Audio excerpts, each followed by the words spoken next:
Hey guys, we're finally getting some rain in the alley. It's cools things down, makes it a little bit more comfortable to work in, and in the close to 100-degree days. This is Tom's 2011 Chevy Silverado. I fluid filmed it for him last year, and he needs some front end work. But basically, I'm doing the whole front end. We got quick struts in the back. We got quick struts, we have control arm, upper control arms, we have lower ball joints, we have a whole plethora of parts in here. Stabilizer pin bushings, stabilizer pins, sway bar bushings rather, some lowers, inner tie rod ends. We got a whole bunch of stuff to do to it, but I can only blame myself for doing the fluid film first, but that was last year. He's actually at the Chevrolet dealership, and they told him he needed all 4 ball joints, which is, kind of surprising. They all crap the bed, but the control arms, we're definitely getting some sound going there. But we're going to take care of that and get it all on. It's if you have one of these, you're here and you want to see how to do any of it, there's going to be all that included in here.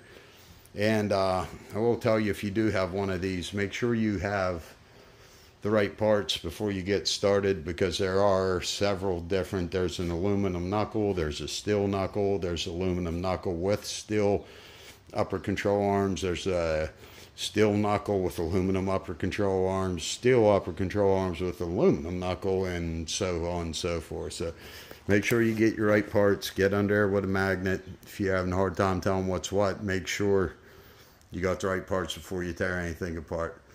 All right, guys, I'm going to get this thing jacked up and then get going. All right, here I am. I just took the speed sensor wire off so far. Now I'm bolted the caliper. What I'm going to do is I'm going to take the caliper off and hang it from the frame. And boy, for a year out on the fluid film, it's it's still nice and gooey, but I guess I don't have nobody else to blame, huh? But what I'm going to do first is I'm probably going to take the spindle the whole way off everything, because the drive shaft I'm going to have to take out to get to, or move to get to, the lower ball joint. So what I'm going to do first is I'm going to make sure the spindle, or the upper control arm and the spindle nut's loose, and spindle nut for the ball joints are loose. Take off the tie rod ends, lay them aside. I'm changing the inner and the outer on both sides, so, but I'm going to lay them aside, do the spindle first, stay in the one thing. Well, not the spindle, I'm putting a lower ball joint and upper control arm on, putting stabilizer pins in, and we're putting the new bushings in that bar, and we're putting the quick struts in. So, but right now you don't want to get into the strut part of it. You want to brake because it's holding the lower control arm up. So right now we're going to just undo the bolts for both the ball joints and just make sure they're separated. Get the tie rod end the whole way out of there. And I'm going to get the brakes off and hang them too. So if I run into anything that's special, procedure, any kind of sizes, I'll be back to let you know what size you're in. In case you're doing any of this yourself, you could do either of it, or a lot of times you get a good deal like on Rock Auto on the whole front end rebuild kit. That's not what I'm using now, but I mean, they are out there and I have used them. But it's not too hard. Just system is a little bit oily. Okay guys, so we want to remove this bracket for the hose too before you change the upper control arm. This one broke off. We are replacing that anyway, so we're going to just have to put a new bolt in there. And then this will give us room. We're going to get the caliper out of the way. We're going to hang it off of a hook. All right, guys, before I go ahead and take that bolt off, I'm going to get the caliper bracket out of here just for a little bit more room. And one thing I wanted to point out, whoever put the brakes on last time, you see there's anti-seize on both the bolts. Anti-seize is usually a good thing, but on the caliper bolts I put Loctite. You know, you want these to stay locked in there. Whenever you're given something that's against what you want it to do, I mean, yeah, there's no problems. I haven't even heard of a problem, you know, from using the anti-seize, but it's the wrong application of the product. These you don't want to come off. You want to use like blue Loctite. So you want to be a, not the red, you want to use the blue so they could come out, because they do have a nut here to grab on with another wrench if they are tight. But you want the Loctite to hold these. You don't want to over torque them, but you want a little bit of extra help from the Loctite to make sure these don't move. The anti-seize, you know. But at any rate, I'm going to use the Cobalt Impact. I don't know if you could see anything with my arm in the way. I'll try to go from the top. But I got this thing 3 years ago. I figured if it got me 6 months, I'd get a DeWalt. And then, you know, here it is, still running. But this is an 18mm socket. Now these, I mean, you can put anti-seize on these, but again, Loctite. I don't like anything on the brakes being able to move.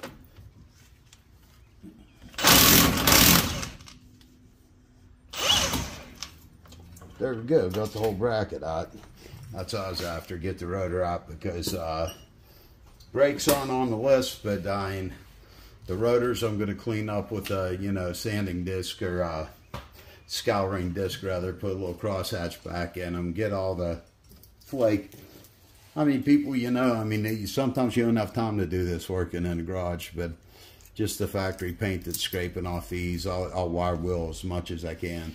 Lubricate the sliders. It's, you know, at least I could do. All the pads are cracked, so I didn't know that before we took them off, but I mean, that's going to be a definite, you know, you're going to want new pads.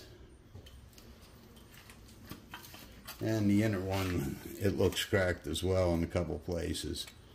So, I mean, whenever you're down this far, I mean, that's something you'd think about anyways, but, you know, you're always thinking you could do all the suspension and then go for a regular brake job. And that's still going to give them that option. I hate telling somebody they need something. These I would recommend, I would highly recommend them, but, you know, there is material on them. If he says that, you know, he's just after the suspension right now, get it aligned, and then next month he's going to want me to put brakes on, that's fine too. This will get him a month. I mean, it's, you know, it is what it is, you know, and money's tight everywhere.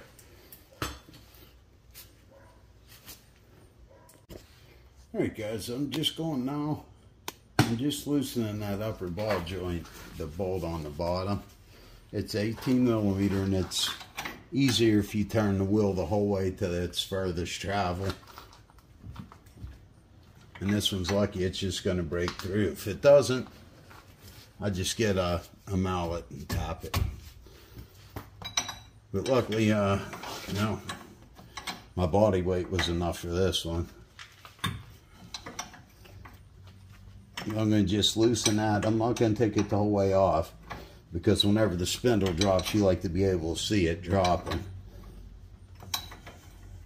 There's no spring under here, so there's no tension on this upper, or on the upper or the lower. The strut's holding it.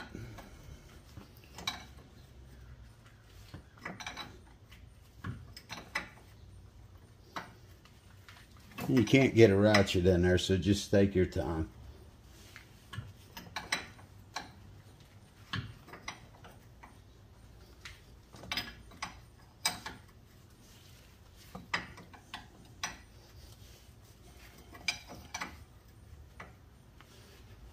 Let me shut that off. I'm sure you don't want to see me turn on the bolt.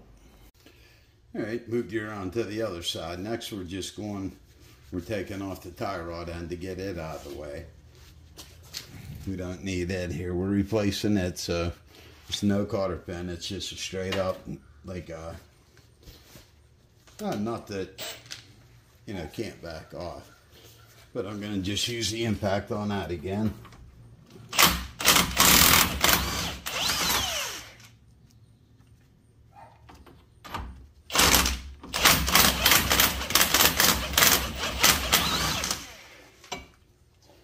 It's not wanting to come off that way.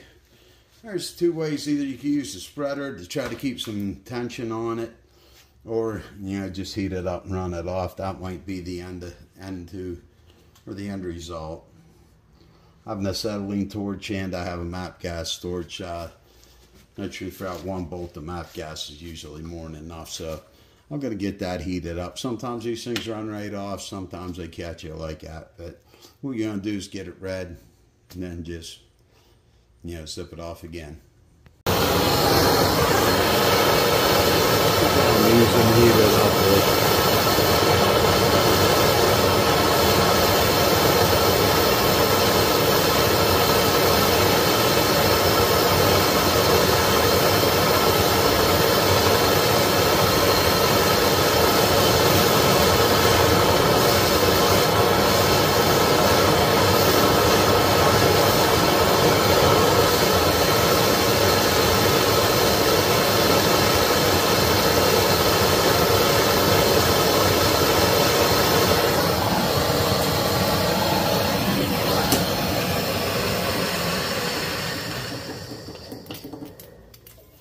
As soon as it glows red, that's when you want to give it the beans, and sometimes it works, sometimes it doesn't. Just watch the burning grease.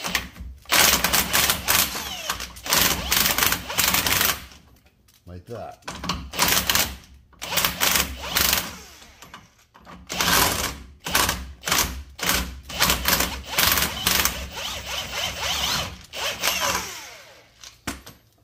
See, now it wants to come off, but now I'll get the spreader like I was talking about.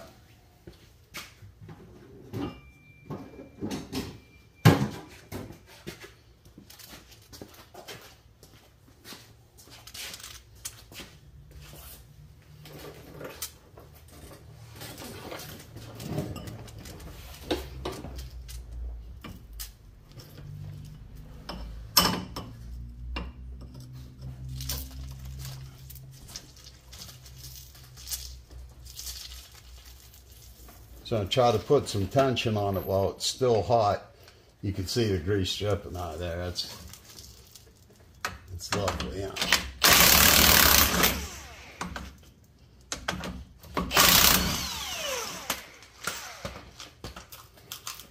These are just the old ones. I know give you trouble sometimes. With that one, it wasn't that galded to the spindle. Usually the shaft itself in there is a little bit galled, and that nut just comes right off. But one way or the other, the heat wrench always works. So watch yourself on that burning grease. It's hot. There's just a MAP gas torch that I use for, just one bolt at a time. If the other ones, you have your regulators, you have your tank shut off. For one bolt by the time I drug them out. Sure, this one takes a minute or two longer to heat up, but in the end, it saves me time for one bolt. But now what I'm going to do is take the cotter pin out of the bottom and see what size that is. And put a little bit more weight on it.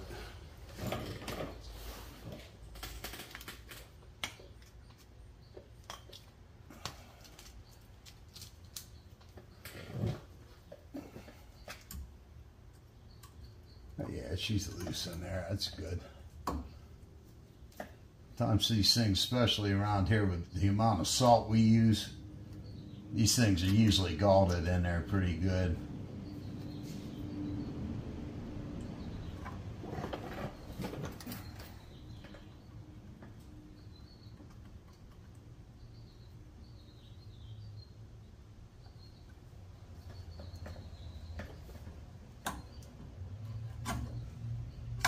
Alright, we got them out of there. I'm not sure what size was on the tie rod end. I believe that was 21. Yes, 21. We need to go way bigger. Looks like about 24 at least.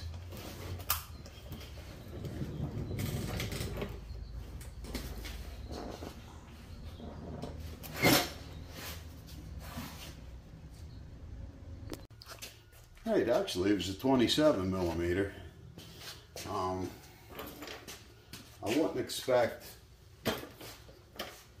this one to spin, so it ought to be simply running it out.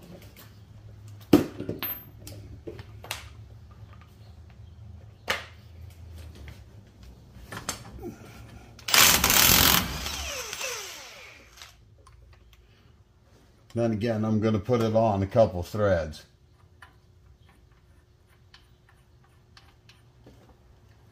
Yeah, a couple more than that.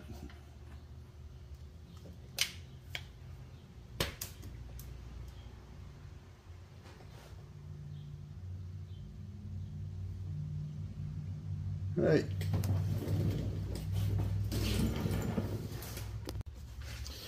Hey guys, usually it's pretty common to hit the spindle with the hammer to release the ball joint, but that would be if I'm trying to save the ball joint or save the threads on it, and I don't, or the boot, and I don't want to use a pickle fork on it.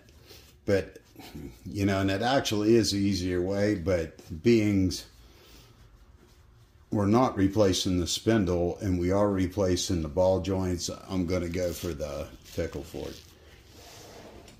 And it's a little bit more smacking. But first I'll get under the bottom.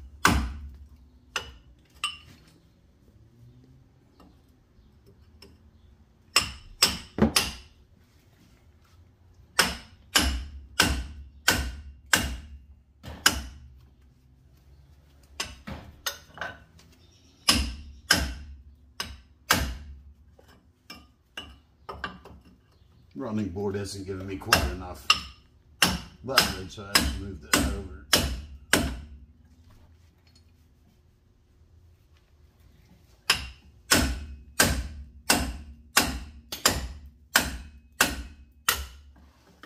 That one might have to come out the beaten method because I don't have a wider fork.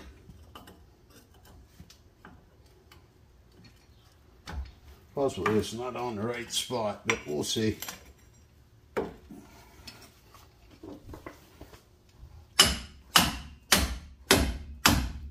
we go. Now if you watch the bottom nut, it should move as I pound the pickle fork in. Are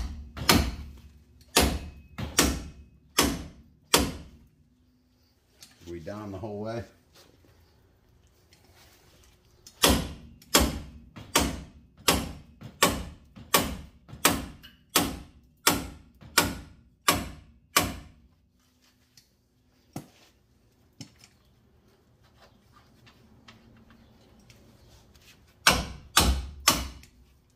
Now I could feel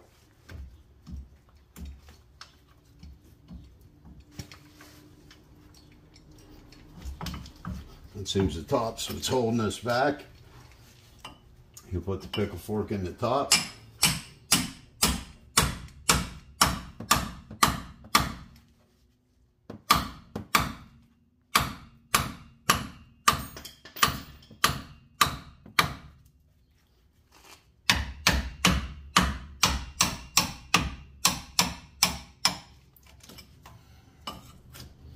This might be a better angle.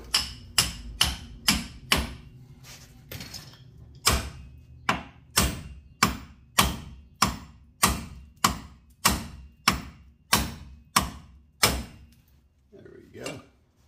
That's why you keep the nuts on, so whenever that spindle drops, it's heavy. So if you just keep on 2 nuts there, plus we still have the bolt on for the axle shaft. That just gave us a little something to help stabilize turning it until we got to this point. Now I'm going to take off the cover and I'm going to take off the axle shaft bolt, and then we'll be able to take the whole spindle off. Alright guys, 35 millimeter is the size of the axle shaft nut. I'm going to just give it a tap for, make sure she's bottomed out on there good. I'm going to take the cobalt again, give her the beans.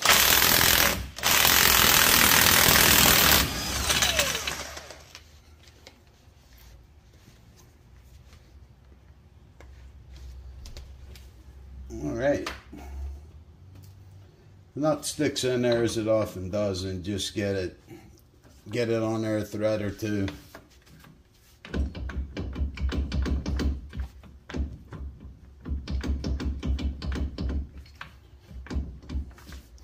For a couple taps if you got to.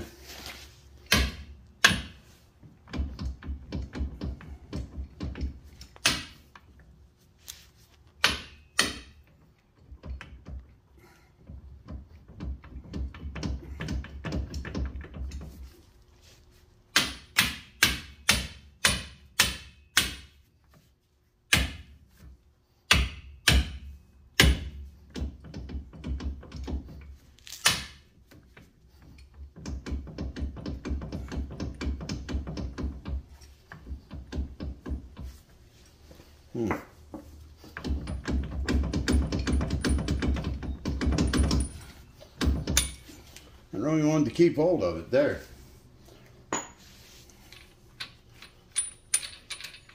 These are single use. If you got to, you could reuse them again. But usually once you get these ones on, I can't really tell if anybody did or not. You just take a chisel or something, you just put a groove in it. There's no groove in the shaft, so maybe that's why they didn't do it. Usually you'll see a groove in the shaft. If you do, and you get a nut like this, put a chisel on it and smack it so it just goes down into that nut or into the groove. It's kind of like it takes the place of the cotter pin on these style. But all right, now I'm going to take off the two nuts, and then the whole spindle should be coming out. All right, let's zoom it out a little bit so you got a better idea of what I'm going after here. Now you want to make sure that the CV shaft moves in and out of the hub. If not, you want to put a punch right in the middle of that, give it a little bit of PB blaster and work it until you can move that, because you don't want to have to be fighting that. And this is why, I mean, you see the condition of something like the speed sensor. If you could leave this alone, leave it alone. That's why I still have it connected. Your instinct might be to take this out, but you know, when you're dealing with our road crews and the salt, you know, it's you could leave it there, leave it there. So now what I'm going to do is lift up a little bit, and the bolt's still a little bit tight. I'm getting my 18mm wrench.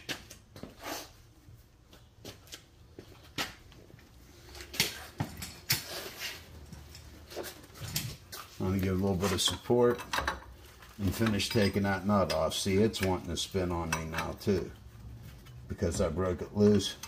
But you could see how much we could see in there. I'm thinking vice grips will get right in there.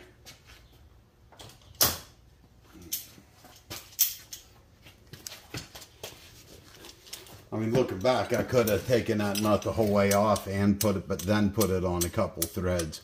But what I did was just take it almost to the end and left it there, and now it wants to get tough.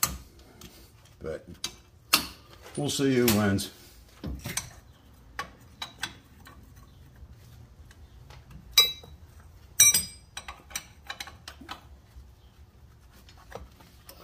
Make sure it's not spinning. I don't feel it, but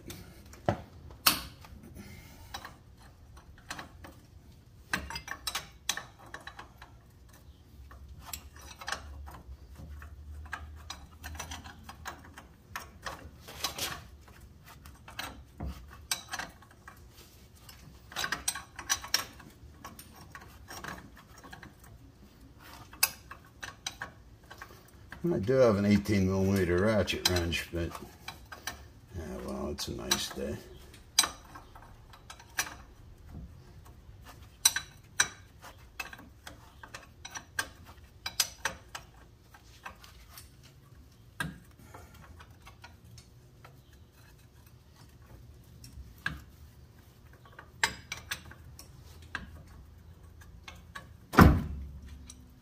There, now that the nut's the whole way off,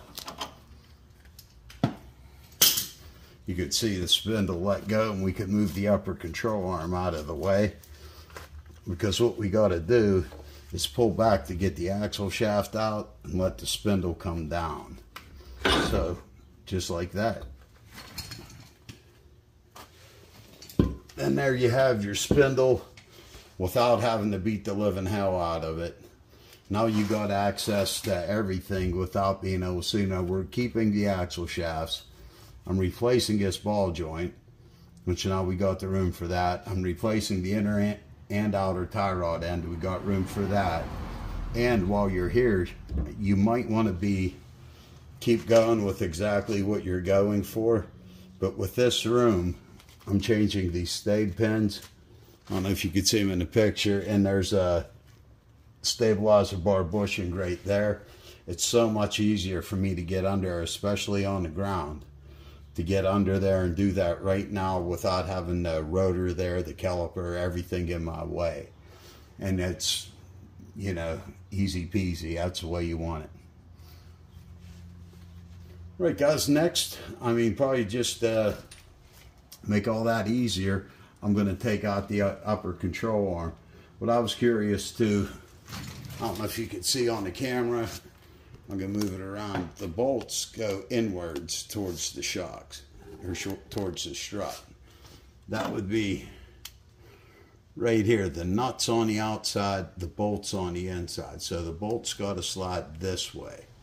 There should be enough room in between the springs, but we're going to see how easy it is if there's any tricks of getting that bolt around there.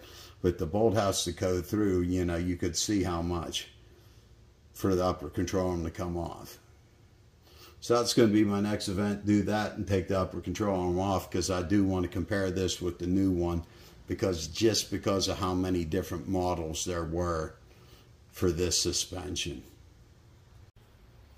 Alright guys, I'm on the front side of that. And what I'm doing, I have a deep well on the ratchet, but there's a piece of plastic back here that doesn't allow me to put it on. So I'm just using a wrench, and I'm going to just knock this loose.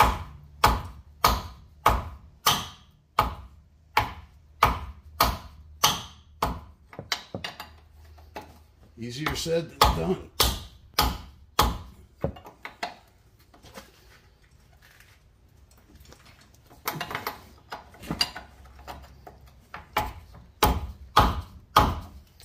Oh, why have to get the bigger hammer?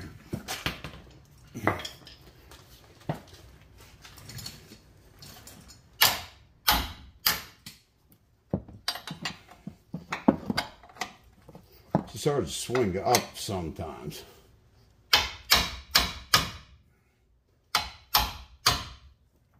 I think actually the mallet was giving me better.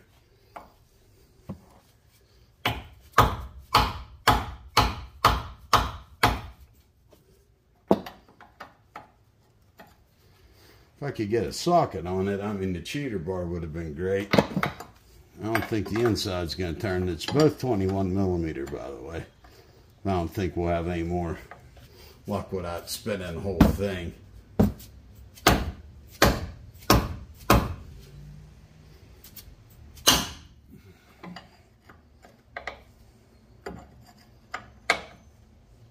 And then here's where you can tell it's just a little too high to swing.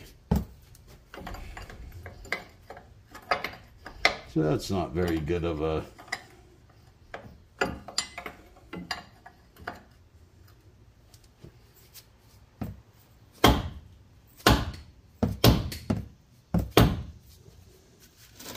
We'll try the old side hammer.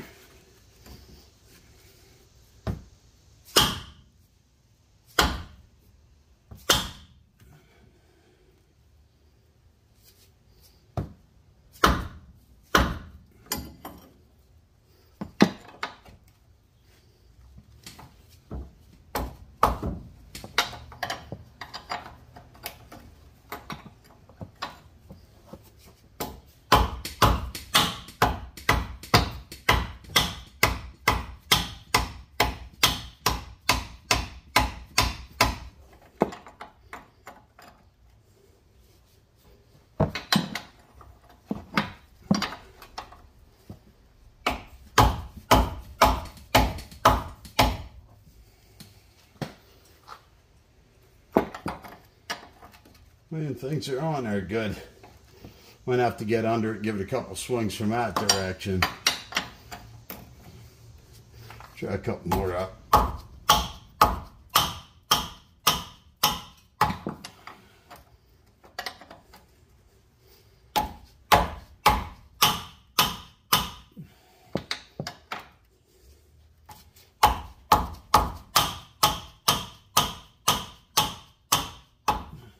The bolt isn't turning, so that's just a tight guy.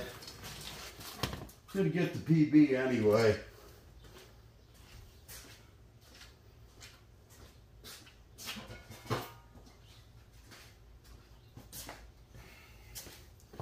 It's not gonna do me much good now, but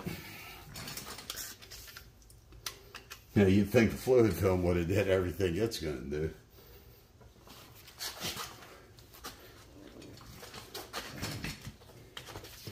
And I'll just continue pounding that upwards.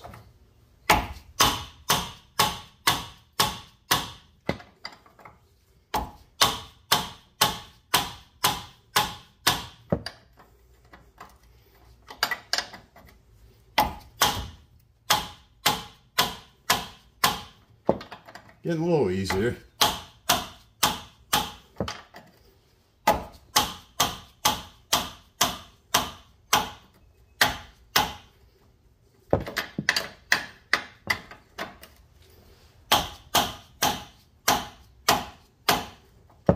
There we go.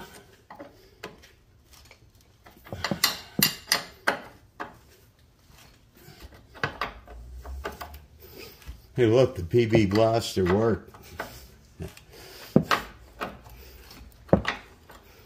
Yeah, usually that stuff does work, but I mean, you almost have to get it on there a day before. Quick like this, it will lubricate the threads if they're dry. You know, help you get the bolt off, but don't look for any, you know, miracles with PB blaster.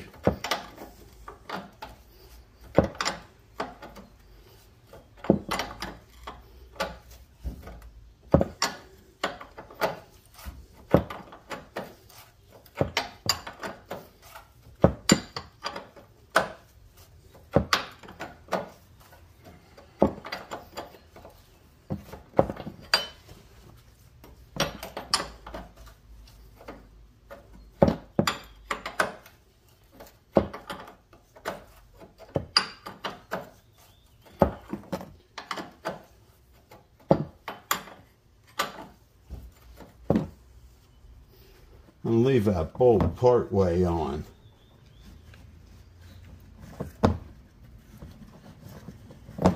Just so whenever I'm gonna have to hit that to drive the bolt out. I'm gonna try moving it a little bit with the wrench, but if I do have to hit it, I'd rather hit it with the nut on the end.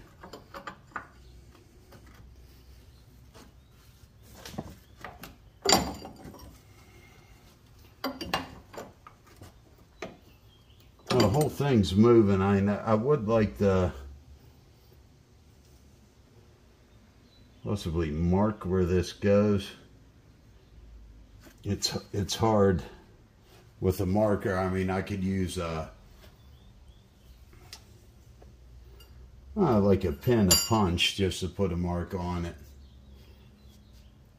Because with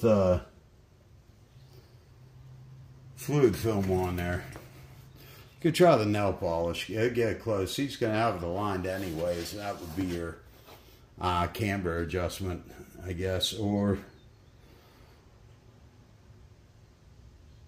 that's just where the control arm rides when it moves. No. So we are going to mark them.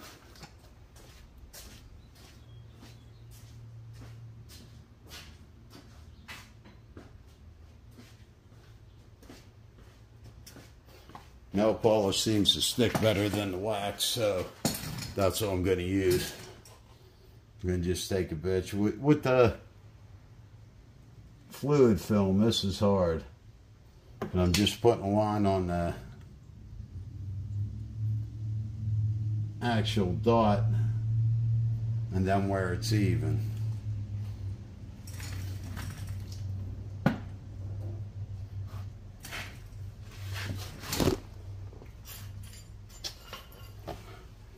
All right, now we should be able to wiggle the bolt as far as it's going to go towards the spring. Now I'm changing this strut too. This would be much easier without the strut in there, but I'm just doing this to see if I was doing this in the vehicle, if I could, if this bolt comes out.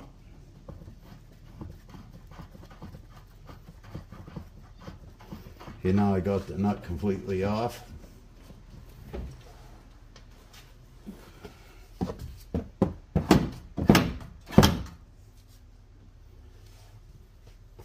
Now let me take you in there.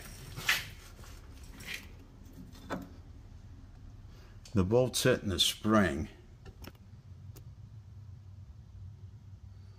So that wouldn't come the whole way out if you were going to change these uppers. It looks like you would have to change the strut or take the strut out at any rate. Because I can't, there's nothing left for me to work from this end. And I could push it back in some, but I can't take it. I can't get it the whole way out.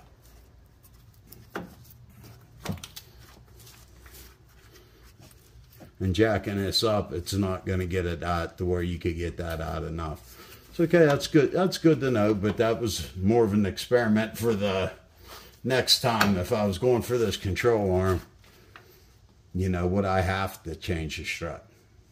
Well, the way it looks, yes. So I'm going to loosen the other side over here. That's going to be the same thing. You know, this we got a little more access. Might be able to get a power tool or a ratchet in there. But after that, that's going to be the strut coming out next. So then that way we could loosen that, at least move the strut out of the way, inward or outward, to get that bolt loose. Now you might not only have to loosen the top and this thing will wiggle out, but we're taking this strut the whole way off anyway, so we're going to do it that way. Alright guys, I broke the back bolts loose on the top, but if you, from the top of the strut, now what I do is just push this up out of the way. That'll come up because you don't want to undo everything that's on top of here to pull down the whole fender liner. But it was a 14 millimeter. There's 3 bolts. They're all pretty easy to get to under there like that. But you can push this out of your way, see? That's the last bolt. You could see the strut dropping with the lower control arm. It's still being held on by the stabilizer pin down here, but what I was just interested in is I'm taking the strut the whole way off anyways, but if I was just in here looking to replace the upper control arm, the way they have that set up, it looks like that, you know, the strut's definitely stopping you from doing that. Now, how much of the strut do you have to take out? Now, we're still on the control arm. We're still on stabilizer pin. So, I mean, I could take these 2 bolts off. These are 15 millimeter. Let me see what that top bolt is. But really, in actuality, if you were under here looking, before you mess with old rusty stabilizer pin, this one's not too bad, plus it's been fluid filled. You could take the top bolt off of this, and it would give you, it would allow you to do this with the lower control arm, give you a little extra room. But even though we're loose, that's holding us up here a little bit, and I'm not sure even that coming down, that should give us enough room to pry it down.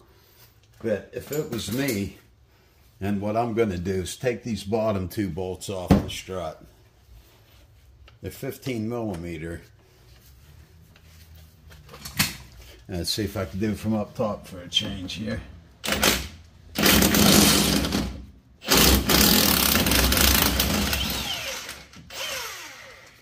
Usually don't like using an impact with anything that has a clip like that for a retainer, but in this case, I mean, is this really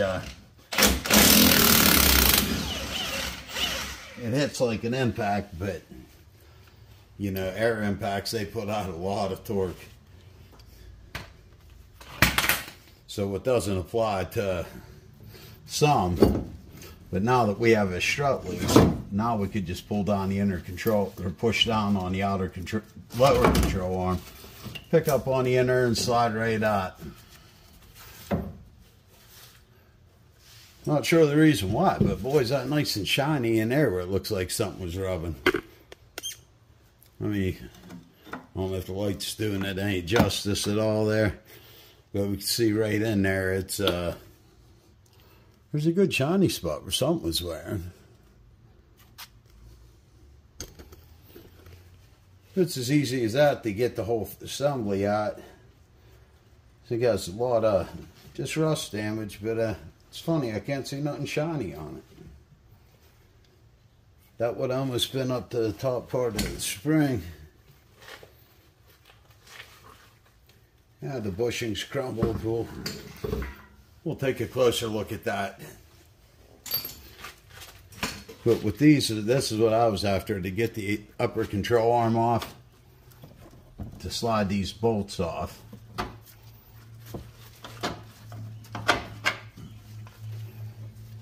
Now you see these are flat on one side, so that's the only way they go in. Then you take your the locking end, it's just like this, so whenever you put that in, it only fits one way with the locking pin. That's what it looks like to put together. So if you take this off, it's not going to fit any other way. See the way that the slot is on it, and the way the bolt is flat on one side. So the flat side has to go down. Okay, that one slid right out. Now this one, I'm going to do is going to put the wrench back on it and give them a couple turns. Okay, that nut's out.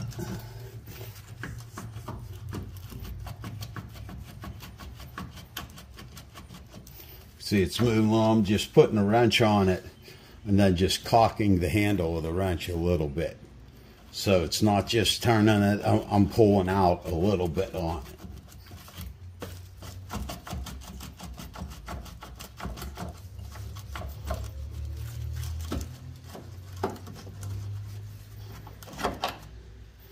All right, a little bit rusty in there. You could use a little bit of lubrication. Now that's a good place to put anti-seize.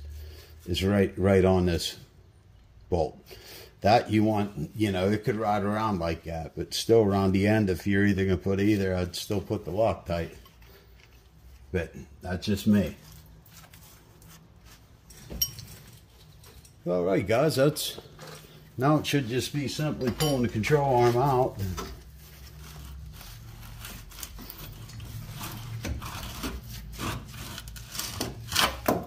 And there we have it. Who gets a wishbone? But whenever you're under things like that, you know, even though this isn't my personal vehicle, I mean, I definitely want to clean all this, everything up in there. You could still see the fluid film. That's what it does to the rust. It literally peels it off. But you could see that the metal is still wet underneath it. That's how we like it. But I'm going to clean everything out in there.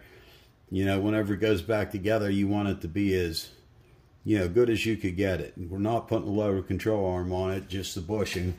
So I'm going to want to clean up a little bit. I don't want to take all this fluid film off. I'm going to give it a touch up before winter gets here anyway, because in Pennsylvania, that's the only way we could fight the rust is the fluid film, wool wax, PB blaster, the surface shield, anything like that, man. Because they started, you know, putting the liquid down, pre-treating. I mean, that's going straight to your frame. In Pennsylvania, it's hard enough keeping anything nice. All right, guys. That's what I think I'm going to call it for the day. And make me something delicious for supper, I'm sure. But gives you access to everything you want to get to. Tomorrow I'll do this and I'll do the rest of the other side. But right now the main thing I want to, you know, measure my control arm, you know, lay it on top of the other one, make sure they're the same. That was my important part of today, because if anything got to go back or anything's different, I want to know sooner instead of later. All right, guys. Thanks for watching so far. Hey guys, these are some of the parts we got for it. On Rock Auto, you could really get some bang for your money. I mean, for what they want for store, like, you know, parts store brands that are, you know, they fell on me time after time. You know, I got Dorman premium outer tie rod ends. We got Moog ball joints. Moog's always a good, you know, good go-to. It's never say nothing bad about them. Dorman's always done me good. Yeah, and you hear a lot of people don't like Dorman. Yeah, you know, these are Dorman premiums. I've had luck with them. Delphi stave pins. These are nice and more like the factory style that was on it. You know, somebody replaced the ones that are on it right now. Those aren't the original stabilizer pins, but these are more of the factory style. And then one of the newer parts I've been using is suspension. I mean, everything I've found from them so far has been, you know, good quality. I mean, I really like it. And then the price is pretty, you know, pretty comparable to, you know, a little bit cheaper in the Moog, comparable to the Delphi Denso. So you're getting, it's pretty good stuff. Yeah, I like it so far. I'm not sure what brand quick struts we have. We have some things in the car here, or in the truck rather. Excuse me. We have some quick struts. Okay, I guess that's the name of them, the Quick Strut Professional. And then we have one more Dorman premium outer tie rod end. So we got a good bit of things to put on this old girl, but you know, keep it in line. It's a truck. It's going to take a beating. You know, you got to treat it right. See, one thing that's nice about the bag like this is the suspension upper control arm. Is you can compare. I know I'm going to get fluid film on the bag, but believe me, these parts stores would rather give you a return, no trouble, with a greasy bag than a ripped open bag that they can't resell. What I'm just doing, I'm just making sure the angle's right, the length's right, the ball joint's in the right place. Trying to line up best I can, and that ball joint would be right directly on top of that one. So I'm going to call that a yes, and that's going to be good enough for me to put this on. And from the side we can see that's the right one. And one thing I noticed too is whenever I was doing the parts, the length of the ball joint, it was mainly on the lower one, but the length of the ball joint is what comes into play whenever you're trying to find the right part. And these two, the top of both of them is even if you push them down. So that's a winner for me. Because I know on the, it's mainly on the bottom, I believe, or it could also be on the top, is when you have the aluminum spindle. That's where you're going to, I believe it's thicker. They put a longer stud on the ball joints attached to control arms. All right, guys, we're going to start fresh in the morning on this. Have a good one.